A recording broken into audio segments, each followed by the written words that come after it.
Құрметті оқушы, біз бүгін өзіңмен сан есімнің сөйлемдегі қызметі дейтін тақырыбымызды өтеміз.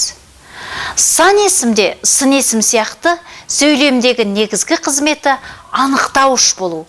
Себебі ол заттың санын білдіреді. Демек, қанша, неше деген сұраққа жауап береді де сөйлемде анықтауыш қызметін атқарады. Мысалы, 6 қанат ақ. Сыныпқа 2 оқушы кірді. Қанша оқушы? 2 оқушы. Біздің мектебімізде 258 бала бар. Қанша бала бар? 258. Міне мұның бәрі де сөйлемде баланың, оқушының, орданың, қанаттың санын айтып, бұл жерде анықтауыш қызметін атқарып тұр. Енді сан есім сөйлемде, сөйлемнің басында келіп, неше деген сұраққа жауап беріп, бастауыш қызметін атқарады. 5 жердегі 5 – 25. 25 мына жерде сөйлемнің соңында келіп баяндауыш болып тұрса, 5 жердегі 5 деген сөз бастауыш болып тұр.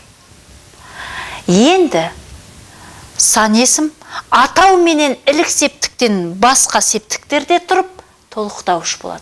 Себебі атау септікте тұрса бастауыш болады, ілік септікте тұрса анықтауыш болатын еді ғой. Демек, барыс, табыс, жатыс, шығыс, көмектес септіктерінің бірінде тұрса, бұл толықтауыш болады. Міне, 2-ні 4-ке көбейт. Нешені нешеге. Мынау барыс септікте тұр, мынау табыс септікте тұр. Екеуі де толықтауыш қызметін атқарып тұр. Сабақты екеулеп оқыдық. Бұл жерде мінекей пысықтауыш қызметін атқарып тұр. Мына іс-қимылдың алдында келіп, іс-қимылдың сан сапасын білдірген кезде, бұл сан есім пысықтауыш қызметін атқарады. Қалай оқыдық? Сабақты екеулеп оқыдық. Сын, қимыл, пысықтауыш мынау. Ат баспаймын деген жерін 3 басады. Көріп отырсыз ба? Басады деген іс-әрекетті білдіріп тұрған етістіктің алдында келген кезде бұл қалай басады? Мейлі, қанша басады болсын, бәрібір ол пысықтауыш қызметін атқарып тұр.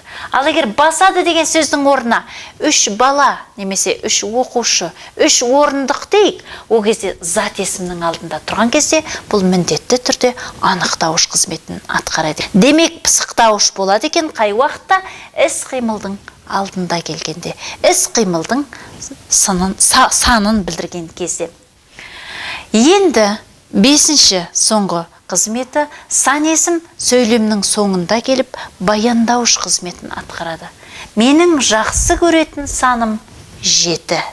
Міне, қанша деген сұрақ қоя берейік, не деп те қоя берейік, бәрібір бұл сөйлемнің соңында келіп отырса, баяндауыш қызметін атқарады. Сан есімде сөйлемде 5 сөйлем мүшесінің де қызметін атқарады. Бірақ ең негізгі қызметі анықтауыш болу.